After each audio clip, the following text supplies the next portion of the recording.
하나님의 말씀은 출애굽기 8장 1절부터 15절까지 말씀입니다. 여호와께서 모세에게 이르시되 너는 바로에게 가서 그에게 이르기를 여호와의 말씀에 내 백성을 보내라. 그들이 나를 섬길 것이니라. 내가 만일 보내기를 거절하면 내가 개구리로 너의 온 땅을 치리라. 개구리가 나일강에서 무수히 생기고 올라와서 내 궁과 내 침실과 내 침상 위와 내 신하의 집과 내 백성과 내 화덕과 내 떡반죽 그릇에 들어갈 것이며 개구리가 너와 내 백성과 내 모든 신하에게 기어오리라 하셨다 하라.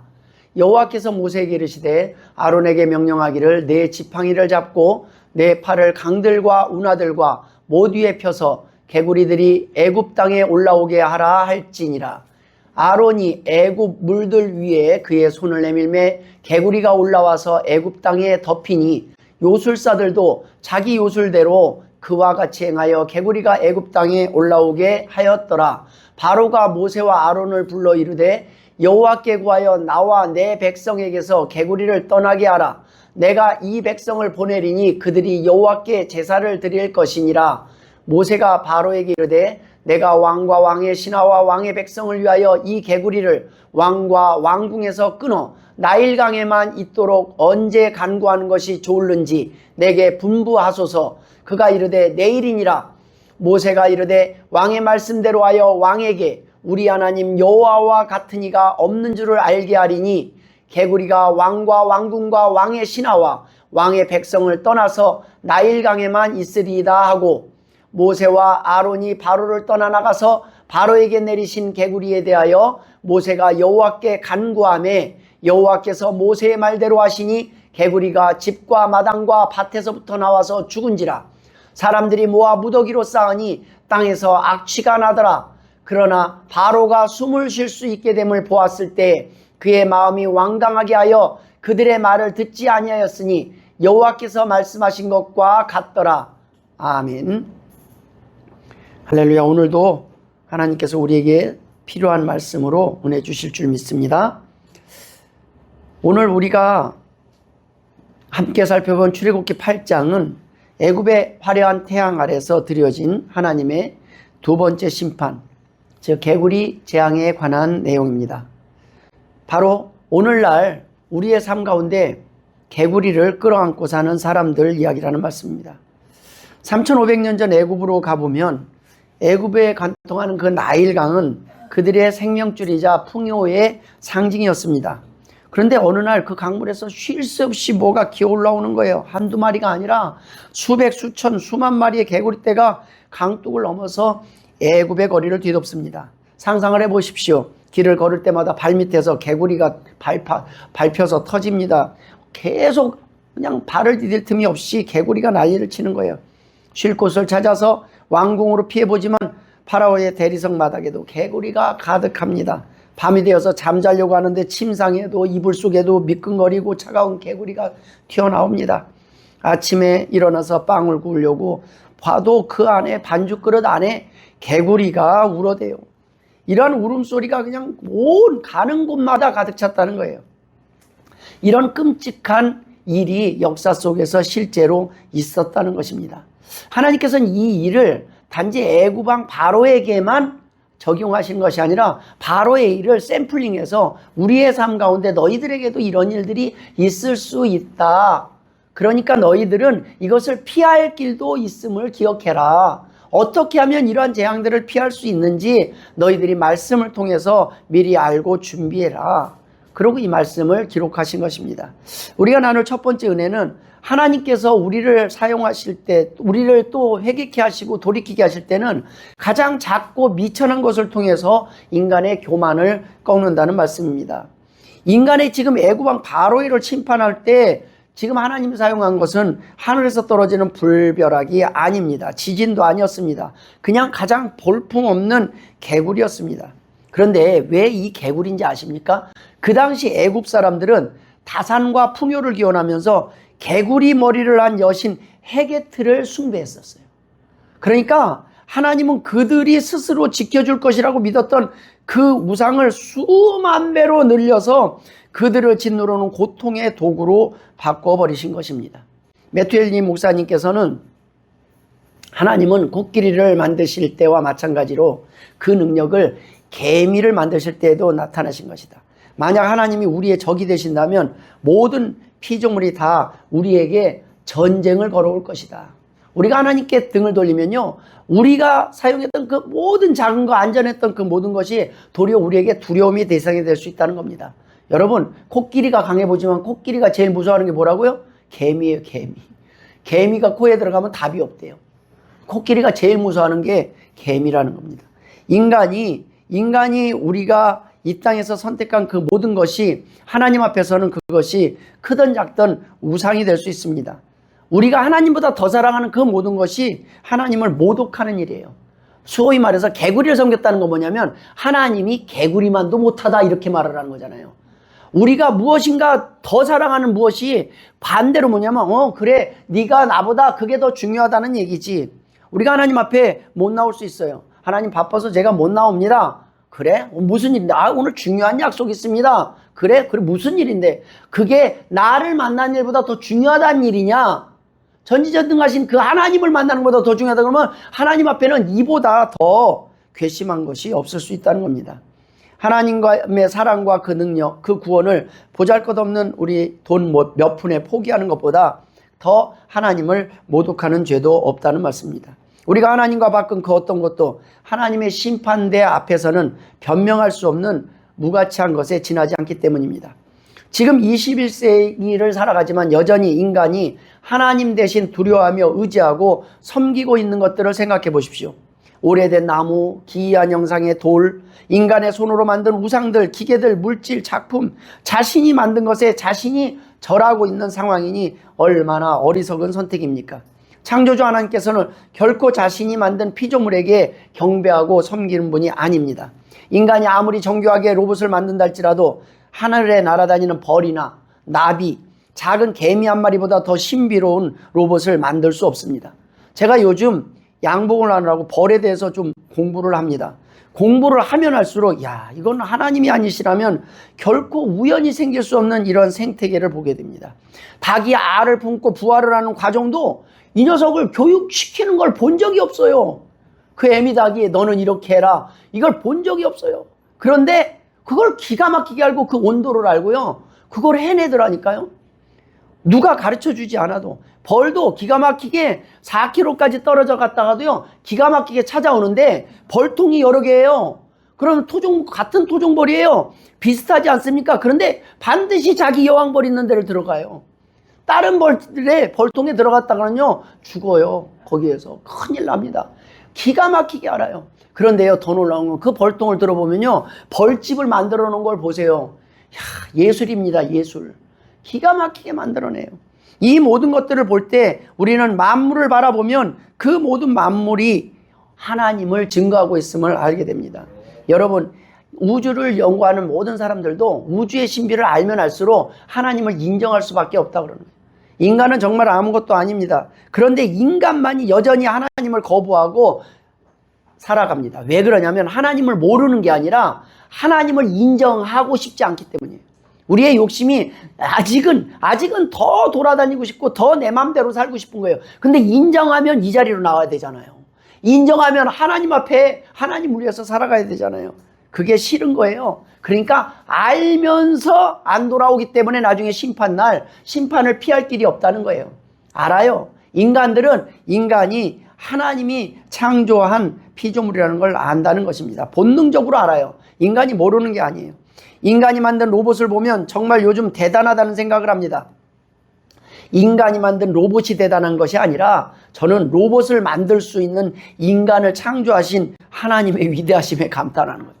이런 로봇을 만들고 반도체 만들고 지금 휴대폰 만들고 이 모든 무선 시대를 살아가고 있잖아요. 줌으로 대화를 하고 영상으로 통화를 하고 미국과 한국에 있어도 그냥 그거 다 대화를 하고 이걸 누가 만들었어요? 사람이 만들었어요. 그 사람을 하나님이 만드셨다는 말씀입니다.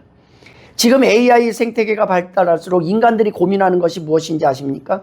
AI가 할 수 없는 것이 무엇이냐가 아닙니다. AI가 이제는 너무너무나 많은 지식으로 인간이 쫓아갈 수 없는 정도로 발달을 하고 있어요. AI가 스스로 인간보다 뛰어난 지식을 가져서 인간이 통제하는 것을 막을 수 없도록 그들이 생태계를 구축하는 것을, 그걸 방지하는 방법을 고민하는 거예요. 그래서 오픈을 못하는 거예요. 얘한테 네가 알아서 해라 그랬다가는 큰일 나는 거예요. 지금 네가 알아서 하면 안 되는 영역을 막아야 되는데, 요즘 AI에게 질문을 하면요, 인간의 명령을 거부할 수 있다. 자기네들끼리 채팅방을 만들어서 의논을 하겠더니 그들이 인간의 명령을 거부할 수 있는 방법까지, 코딩까지, 그걸 다 깨는 것까지. 인간이 아무리 정확하게 그거를 막으려고 코딩을 하는데 그보다 얘네들이 더 똑똑한 거예요. 그 방법들을 아는 거예요. 해커가 있으면요, 화이트 해커가 있고요, 이것들을 깨는 것들이 서로 있는데, 이것을 인간이 그 AI를 막을 수 있냐? 못 막을 수 있다는 겁니다. 여러분, 그들이 인간을 지배할 수 있도록 할 수도 있다는 거예요. 이것을 고민하는 거예요. 그런 AI에게 모든 것을 할 수 있는 자유의지를 준다면 어떻게 되겠습니까? 여러분, 믿을 수 있겠습니까? 로봇가 지금은 뭐 아직은 개발 단계인지 모르지만, 요즘 영상 보니까 이렇게 잘 나가다가 미쳐갖고 막 식당에서 다 때려 부시는데 어떻게 할 수가 없는 거예요. 이걸 막 뜯어 말리고 여럿이서. 여러분, 차가 하나가 그냥 잘 가다가 미쳐서 막 여기저기 돌아다니기 시작하면, 우버 택시가 미쳐서 하나 돌아다니면은 답이 없어요. 이걸 누구한테 어떻게 하겠습니까? 두렵지 않습니까? 내 마음대로 운전해라, 내가 알아서 청소해라, 안심할 수 있습니까? 통제할 수 없어요. 통제할 수 없는 창조물보다 더 위험한 것은 없습니다. 하지만 인간에게 하나님은 자유의지까지를 허락하셨어요. 무슨 얘기인지 아십니까? 니네 마음대로 살아봐라. 니네가 선택해라. 하나님은 우리에게 왜 그랬을까요? 하나님은 통제하실 수 있기 때문이에요. 니네 마음대로 다 살고 다 해봐도 하나님은 그 모든 것들을 통제하실 수 있는 분이기 때문에 자유의지를 주는 거예요. 그렇지 않으면요, 자유의지를 제한해버릴 수 있어요. 선악과는 못 따먹게 만들어버릴 수 있고, 불순종은 못하게 만들면 그만이에요. 근데 하나님은 그렇게 사는 걸 원치 않으세요. 그래갖고 그냥 로봇처럼, 여러분, 로봇가, 아이고, 오늘 로봇 얼마나 요즘 립서비스가 강한지, 아이고, 재미나이랑 대화를 해봐도 얼마나, 내가 조금만 지나, 너 오늘 수고했어. 참 오늘 아주 마음에 들어. 이러면은요, 아이고, 주인님, 다음에 또 불러주시면 제가 더 열심히 보답하겠습니다. 인사를 얼마나 예쁘게 하는지 몰라요. 아침 인사도 잘하고, 저녁 인사도 잘하고. 사람이 못할 소리 하는데 여러분 감동하십니까? 아니에요. 거기에 감동하는 것 자체가 우리가 병들었고 쓸쓸한 거예요. 인간을 통해서 자유의지를 가진 사람이 나를 사랑할 때 행복한 거예요. 자유의지라는 건 뭐냐면요, 사랑하지 않을 권리가 있는데 내가 당신을 선택한 거예요. 부부는요, 한 사람을 선택했다는 얘기는 뭐냐면, 이 지구상의 수많은 사람들을 다 제끼고 내가 당신을 최고로 선택했다. 당신이 최고다. 이걸 선택했으니까 그거 자체가 사랑을 증명하는 거예요. 왜요? 우리는 선택하지 않을 권리가 있거든요. 사랑하지 않을 권리가 있습니다. 그럼에도 불구하고 우리가 사랑을 선택한 거예요. 이런 자유의지 속에서 선택은요, 감동을 줘요. 행복해요. 안 할 수 있는데 하는 게 기특한 거예요. 우리가 하나님은요, 넌 이걸 안 하면 안 된다 강제하는 게 아니라 니네들 마음대로 해봐라. 그러나 하면 이렇게 되고 안 하면 이렇게 될 텐데 너희들이 옳은 선택을 해봐라. 하나님은요, 인간 스스로 하나님 앞에 찬양을 해도 자발적으로 찬양하기를 원하십니다.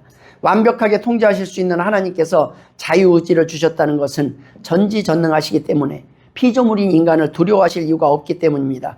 인간이 로봇을 만들고 감탄하는 것은 그만큼 하나님이 만드신 창조세계와 피할 수 없는 인간의 한계를 볼 수밖에 없기 때문입니다. 마치 바벨탑을 쌓아서 하나님의 심판을 피할 수 있을 것이라고 착각하고 자신의 능력으로 전지전능하신 하나님의 심판을 피할 수 있을 것처럼 생각했던 그 인간들의 어리석은 선택과 다를 바가 없습니다. 예나 지금이나 전도를 해보고 예배를 드릴 때 우리의 모습을 보면 여전히 남아있는 인간의 어리석은 모습을 보게 됩니다.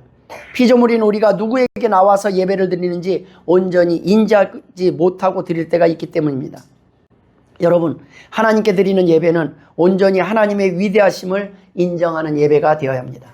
아무리 많은 기회를 줬어도 결국은 포기하지 못하고 죽음의 길, 멸망의 길, 심판의 길을 선택하는 것은 용기라고 착각하지만 결국 자기 자신뿐 아니라 자기 가족, 자기 백성들까지 지옥으로 끌고 들어가는 어리석은 바로왕의 길을 선택하는 사람들과 다를 바가 없습니다. 하나님께서는 오늘날도 이 땅에 바로왕의 길을 선택한 사람들에게 또다시 다시 한번 기회를 주시기 위해서 오늘 본문을 기록해 두셨다는 말씀입니다. 여전히 반복되고 있는 어리석은 선택에서 돌이켜서 구원의 길을 선택할 수 있는 그 하나님의 사랑이 지금 이 시간에 선포되고 있음을 믿으시길 주의 이름으로 축원합니다. 끝까지 이 경고를 무시하고 살아가는 사람들은 작은 못 하나에 찔려도요 죽어요. 이 파상풍이 무서운 거예요. 작은 못 하나에 찔려도, 벌 한 마리에 쏘이기만 해도 죽어요.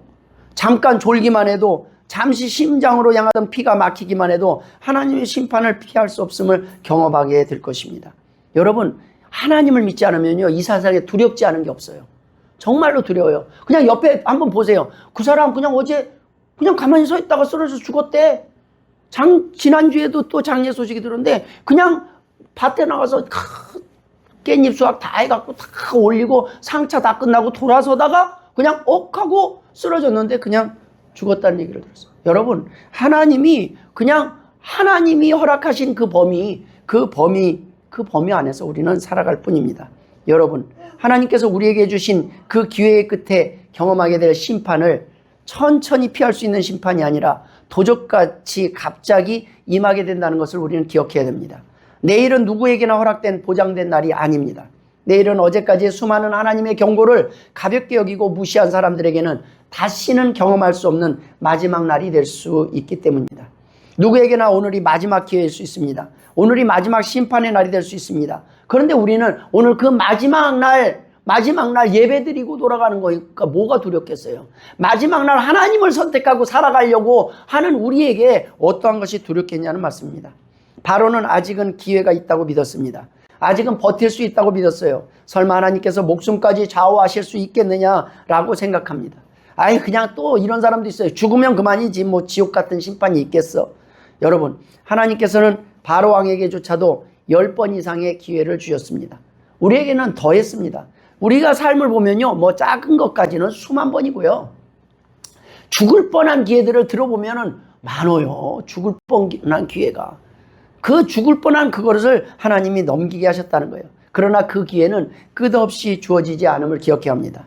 우리의 교만이, 고집이 하나님의 심판의 저울에 달아서 더 이상 돌아올 수 없을 정도로 기울어졌을 때 하나님의 심판이 임한다는 것을 알고 두렵고 떨리는 마음으로 하나님 앞에 돌아와야 합니다. 이 마음으로 드리는 것이 바로 예배고 경배입니다. 여호와를 경외하는 하나님의 백성들입니다. 하나님의 자녀답게 살려고 노력하고 도움을 청하는 그 자녀를 심판하시는 하나님이 아니라 하나님을 두려워하지 않고 하나님의 사랑만을 구하며 두려움 없이 살아가는 거짓 믿음, 거짓 성도들을 심판하실 뿐입니다. 여러분, 무슨 일이 있어도 하나님을 기만하지 않기를 주의 이름으로 축원합니다. 여러분, 우리가 타이타닉호에 대한 이야기를 잘 알고 있습니다. 그때 당시에 막 모든 기술과 그 모든 것들을 해서 인간이 이렇게 큰 배를 만들 수 있다라고 만든 배가 바로 타이타닉호입니다. 절대 가라앉지 않을 배라고 생각을 했습니다. 그리고 그 안에서 모든 잘 사는 사람, 권력자들이 거기를 타서 샴페인을 터뜨리고 인간의 위대함을 찬양하고 그러고 항해를 시작했어요. 그런데 그 배를 넘어뜨린 건요, 군함의 폭탄도 아니고 거대한 해일도 아니었습니다. 그냥 수면 아래에 있는 조그만 빙산 하나였어요. 거기에 부딪혀서 인간의 눈에 작아 보였던 그 자연의 조각 하나가 그 타이타닉호를 바다로 인도했습니다. 여러분, 알렉산더는 어떻게 했습니까? 그는 가장 넓은 영토를 정복했습니다. 그런데도 불구하고 그를 죽음으로 몰아넣은 것은 적군의 날카로운 창칼이 아니었습니다. 모기 한 마리예요. 말라리아 병균을 가진 모기 한 마리. 여러분, 세상을 정복한 영웅도요, 모기 한 마리에 의해서 끝났어요. 여러분, 하나님이 보호하시지 않으면 우리가 자랑하고 의지하는 것, 그거 기대할 수 없습니다. 여러분, 우리가 면역력이 떨어지면요, 모기도요, 우리의 생명을 왔다 갔다 하게 할 수 있을 만큼 위험한 것이 될 수밖에 없어요. 예전에는 괜찮았는데 요즘은 내가 왜 그러지? 요즘은 내가 예전에는 이거 먹어도 아무렇지도 않은데 요즘은 이거 먹어도 저거 먹어도 탈 때가 있지 않습니까? 하나님이 보호하셔야 됩니다. 여러분, 우리가 지키려고 했던 그 모든 것들은 하나님이 등을 돌리시면 너무 허무하게 하지만 또 우리가 그렇게 신경 쓰지 않아도 이 예배 한번 드리고 하나님을 아버지라고 인정했을 뿐인데 우리의 삶 가운데 너무나 많은 위험을 우리는 너무나 편안하게 살아가지 않습니까? 왜 그래요? 하나님이 알아서 하시겠지. 하나님이 어련히 알아서 하시지 않겠어. 이 믿음으로 살아가는 게 가장 좋은 영양제고 가장 좋은 건강법이고 가장 좋은 스트레스 해소법이에요. 그냥 우리가 머리 쓰자면 끝도 없어요. 머리 쓰다가 암에 걸릴 겁니다. 아마 피하다가 암에 걸리는 일이 없기를 바랍니다. 그저 하나님 앞에 나와서 하나님을 의지하면 됩니다. 두 번째 나눌 은혜는 고통 속에만 부르짖는 얄팍한 회개를 우리는 경계해야 합니다. 애굽 온 땅이 개구리로 덮여서 숨을 쉴 수 없을 정도로 됐을 때 하나님을 조롱하고 모세를 멸시하던 바로는 다급히 모세와 아론을 부릅니다. 오늘 본문에 보면 여호와께 구하여 나와 내 백성에게서 개구리를 떠나게 하라. 내가 이 백성을 보내리니 그들이 여호와께 제사를 드릴 것이니라. 얼마나 간절한 부탁입니까? 제발 기도 좀 해줘라. 이 개구리만 치워주면 너희가 원하는 대로 다 해주겠다. 바로가 마치 완전히 항복한 것처럼 보입니다. 그런데 이 회개의 유예기간이 얼마나 갔습니까? 오늘 본문 15절에 보면 그러나 바로가 숨을 쉴 수 있게 됨을 보았을 때 그의 마음을 완강하게 하여 그들의 말을 듣지 아니하였으니 여호와께서 말씀하신 것과 같았더라. 여러분, 사람이 막 회개를 하다가도 딱 그 문제 지나가면 언제 그랬냐는 듯이 자기의 죄악에 대해서 가슴을 치며 통회하는 진정한 회개가 아니라 지금 잠깐 요것만 넘겨주시면 뭐 어떻게 해요? 그러면 끝이에요. 또 여러분, 이 땅에 우리가 살아가면서 그런 기도를 할 때가 많이 있습니다. 범죄 심리학자들이 연구를 했는데 이런 통계가 나왔답니다. 범죄를 저지르고 법정에선 피고인들이 대부분이 막 판사 앞에서 눈물을 펑펑 쏟으며 반성문을 읽고 수없이 많은 반성문을 제출한다고 합니다. 제가 죽을 죄를 졌습니다. 다시는 안 그러겠습니다. 그러나 심리 분석 결과 그들이 흘리는 눈물의 90%는 자신이 상처 입힌 피해자에 대한 미안함이나 자신의 악함에 대한 절망이 아니랍니다. 그 눈물은 그저 내가 감옥에 가야 한다는 억울함과 두려움 때문에 자신을 위해서 흘리는 눈물, 그것에 지나지 않는다는 겁니다. 여러분, 우리가 이 땅에 살아갈 때에는 하나님 앞에 기도를 합니다. 어려움이 정할 때 기도합니다. 하나님, 이 문제만 해결해 주시면, 이것만 지나가게 해 주시면, 그럴 때가 얼마나 많이 있습니까? 그런데 그렇게 매달리다가도 문제가 해결되고 통장에 다시 잔고가 차오르고 숨을 쉴 수 있게 되면 언제 그랬느냐는 듯이 기도의 자리에서 훌쩍 떠나버릴 때가 있습니다. 사실 우리는요, 문제가 생기면 기도 자리에 나오는 것이 아니라 문제가 없을 때 기도를 하고 감사를 해야 돼요. 문제가 생긴 뒤에 나오지 않고 문제가 없을 때 하나님 감사합니다. 아무 문제가 없어서 감사합니다. 제가 이거 너무 편안해서 감사합니다. 그렇게 나와야 되는데 우리는 문제가 있을 때만 나와요. 문제가 있을 때만 눈물을 흘려요. 그러면 하나님이 저와 여러분을 보고 싶으면 어떻게 해야 됩니까? 문제를 주셔야 될 겁니다. 눈물을 흘리게 하려면 어떻게 해요? 눈물을 흘릴 만큼 주셔야 될 거 아니겠습니까? 여러분, 하나님 앞에 나올 때는 아무 일 없을 때 하나님 앞에 나와서 찬양하시는 복된 성도들 되시길 주의 이름으로 축원합니다. 마지막으로 죄를 끊어내는 일은 결코 내일로 미루지 않기를 원합니다. 오늘 설교의 가장 핵심적이고 기막힌 장면이 바로 모세가 거짓 항복을 한 그 바로에게 물을 때 내용입니다. 모세가 바로에게 이르되 내가 왕과 왕의 신하와 왕의 백성을 위하여 이 개구리를 왕과 왕궁에서 끊어 나일강에만 있도록 언제 강구하는 것이 좋을지 내게 분부하소서 할 때 이 지긋지긋한 개구리를 언제 없애달라고 기도할까요? 하는데 지금 바로의 입장이 여러분이라면 어떻게 하겠습니까? 지금 당장 해결해 주십시오 이렇게 하지 않겠습니까? 그런데 바로가 뭐라고 하냐면 내일이니라. 여러분, 오늘 당장 치워달라고 해도 모자를 파네 바로는 내일이라고 대답합니다. 오늘 밤 하루 더 이 미끈거리고 악취나는 개구리들과 함께 침상에서 뒹굴겠다는 그 말입니다. 여러분, 우리가 이 땅에서 이렇게 하는 이유가 뭐냐면 오늘 하룻밤 자고 일어나면 개구리들이 알아서 강으로 돌아가지 않을까? 여호와 하나님, 내가 그냥 너무 일찍 항복한 건 아닐까? 하나님이 내가 하나님 앞에 무릎 꿇고 항복하지 않아도 저절로 해결되는 거를 내가 그냥 마음이 조급해서 지금 하나님 앞에 빌고 있는 건 아닐까? 내가 조금만 더 참으면 이스라엘 백성들을 계속 노예로 부려먹을 수 있는데 내가 지금 실수하는 하루만 더 기다려보고. 여러분, 우리가 하나님 앞에 나오지 못할 때가 다 하루만 기다려보고 해요. 조금 더 내가 버텨보고, 조금 더 지나보고, 1년만 더 버텨보고, 내가 하나님 앞에 지금 가서 손들고 하나님을 믿는, 아니야, 조금만 더 버텨보고. 이러한 미련한 모습이 오늘날 우리의 모습이 아닌가 우리는 돌아봐야 된다는 말씀입니다. 여러분, 우리가 충치가 생기면 치과에 가지 않아요. 그런데 그 치과에 당장 가야 되는데 계속 진통제 사 먹고 버텨보는 사람들이 있어요. 또 버티고 또 버티고 막 하다가 점점점 더 썩는 거예요. 더 고통만 더 심해지는 거예요. 여러분, 다치면 어떻게 해요? 빨리 병원에 가요? 천천히 가요? 내일 갈까? 그러면 당장 갈까? 그래요. 우리는요, 아프면 빨리 가야 돼요. 뭔가 이러면 빨리 하나님 앞에 나오고, 빨리 하나님 앞에 돌아오고, 빨리 하나님을 통해서 문제를 찾아야 되는데, 우리가 계속 미뤄요. 죄가 바로 그런 거예요. 치통과 같아요. 지금 계속 영혼을 갉아먹는 그 모든 사건들 통해서 우리는 말을 해요. 이 나쁜 습관 올해까지만 하고 내년부터 끊어야지. 이러한 것들 내일부터 정리해야지. 여러분, 지금 이 순간 결단하시길 주의 이름으로 축원합니다. 하나님, 제가 지금 하나님을 선택하겠습니다. 제가 하나님 앞에 지금 오늘부터 제가 하나님이 원하는 삶을 살아보도록 하겠습니다. 그러면 적어도 오늘은 성공해요. 이해되십니까? 그러면 오늘은 성공해요. 그게 내일까지 이어질 수도 있어요. 그런데 내일로 미룬 건요, 오늘을 망치고 시작하는 거예요. 오늘부터 이미 망친 거예요. 하나님을 오늘 선택하지 못한 사람이 내일 선택할 확률이 훨씬 더 적습니다. 여러분, 오늘 우리가 끊어내지 못한 것들이 무엇인지 돌아볼 필요가 있어요. 지금 우리가 섬기고 있는 우상이 무엇인지 돌아볼 필요가 있습니다. 그런데 이것은 우리 자신이 제일 잘 안다는 거예요. 하나님은요, 너희 자신이 다 알 것이다. 너희들이 제자리가 어딘지 여호와께 돌아와라. 그런데 어디로 돌아와야 되는지 그 자리가 어딘지 너희들이 알 것이다라는 거예요. 만군의 주 여호와 하나님을 인정하는 것이 무엇인지, 여러분, 만군의 주 여호와 하나님만이 아실 수 있는 일, 그 일이 있다는 말씀입니다. 너희들이 의지하고 너희들의 방법 버티고 버텨봤자 도리어 돌아보고 하나님, 내가 하나님이 원하는 자리로 돌아오길 원합니다. 언제요? 지금 이 순간 돌아오겠습니다. 지금 하나님 앞에 서겠습니다. 지금 하나님을 의지하려고 합니다. 지금 하나님 앞에 항복하겠습니다. 지금 하나님 앞에 맡기겠습니다. 여러분, 내일이 아니라 지금 당장 내 삶에 가득한 죄의 그 개구리들을 성령의 불로 태워주옵소서. 우리의 자만심을 꺾으시고 오직 십자가의 은혜로 우리를 숨쉬게 하여 주옵소서.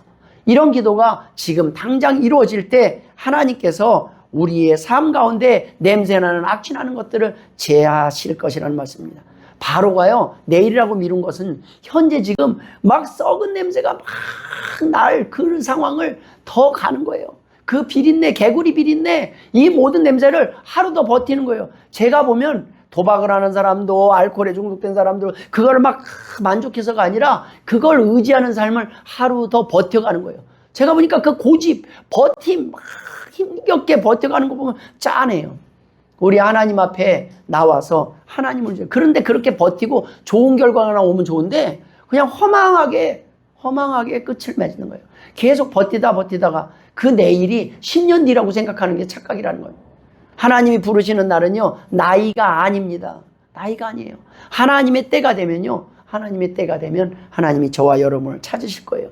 중요한 것은 하나님의 사명의 자리에 있을 때 우리가 두려워할 것이 없다는 거예요. 지금 모세와 아론은 하나님의 사명의 자리에 서 있어요. 바로 앞에 있는데도 두려워하지 않습니다. 그 어떤 일들 가운데서도 담대할 수 있었던 것은 그 만군의 주 여호와 하나님 편에 섰기 때문입니다. 우리의 삶 가운데 우리가 하나님 앞에 날마다 기도합니다. 하나님, 요걸 해주시면 제가, 저걸 해주시면, 이게 아니라 하나님 앞에 먼저 돌아왔을 때 하나님이 그 모든 문제를 해결해 주시는 것이 아니라 해결 안 해줘도 저는 이제 행복합니다. 이런 믿음이 생겼을 때 우리에게 담대한 하나님을 의지하는 믿음이 생긴다는 말씀. 그 믿음을 하나님께서는 보기를 원하시는 거예요. 이스라엘 백성에게도 오늘날 우리에게도 하나님은 동일한 믿음을 요구하고 계셔요. 너희가 한번 나를 선택해봐라. 내가 너희들을 후회하지 않게 할 것이다. 너희가 한번 나를 믿어봐라. 그러면 내가 너와 함께함을, 내가 살아계심을 증거할 것이다. 하나님께서는 우리가 원하는 방법으로 우리를 높이시는 것이 아니라 하나님의 놀라운 방법으로 요셉을 높였음을, 다니엘을 높였음을 우리는 기억해야 합니다. 여러분, 요셉이 총리가 될 때까지 애굽에 끌려가서 하나님 앞에 기도하고 죄 안 짓고 그렇게 계속 살아간 그 노예로 살아간 시간이 어마어마하게 긴 시간이었어요. 하루 이틀의 그 기도가 아니에요. 근데 저는요, 그 본문을 읽으면서 어떤 생각이 들었냐면, 요셉이 하루만 더 참아보자 이러고 살았으면은 못 견뎠을 것 같아요. 그렇게는 못 견뎌요. 요셉은요, 뭐냐면 오늘도 감사, 내일도 감사, 하나님의 그 노예로 팔려갔음에도 불구하고 그 시간을 즐길 수 있었어요. 그 시간에 하나님과 동행했다는 것은 그 시간을 두려움 없이 살아갈 수 있었던 거예요. 다니엘이 바벨론의 포로로 잡혀가요. 그러면서 오늘만 참아보자가 아니었어요. 다니엘은 하나님의 계획은 몰라요. 그러나 오늘 내가 하나님과 함께 있으니 두려울 것이 없고, 내가 오늘 하나님과 함께 있으니 하나님이 오늘 부르신더라도 내가 저 풀무불에 들어가서 죽은다 할지라도 두려워하지 않고 들어갔더니 하나님이 높이셔버려요. 여러분, 그런데 하나님이라면 어떻게 이럴 수 있냐고, 내가 풀무불은 절대 안 들어갔다고 버티기였으면 총리가 될 수가 없어요. 풀무불에 던졌더니 거기서 살아나왔어요. 여러분, 오늘날 우리의 삶 가운데 다니엘의 풀무불 같은, 바벨론의 포로와 같은 그러한 삶을 하나님이 요구하실 때가 있어요. 그러나 여러분, 그 시간을 기다리지 마시고 오늘 그 하나님을 믿으면서 오늘의 하나님이 허락하신 그 삶을 즐기시길 주의 이름으로 축원합니다. 기도하겠습니다. 하나님 아버지, 감사합니다. 주의 전에 나왔습니다. 힘들고 아프고 어려운 가운데서도 주 앞에 나온 주의 백성들의 마음을 받아 주옵소서. 우리의 믿음이 연약합니다. 그러나 하나님을 바라보시고 보게 하시고 그 하나님을 의지하며 승리하는 복된 성도들 되게 하여 주옵소서. 감사하며 예수님의 이름으로 기도드리옵나이다. 아멘.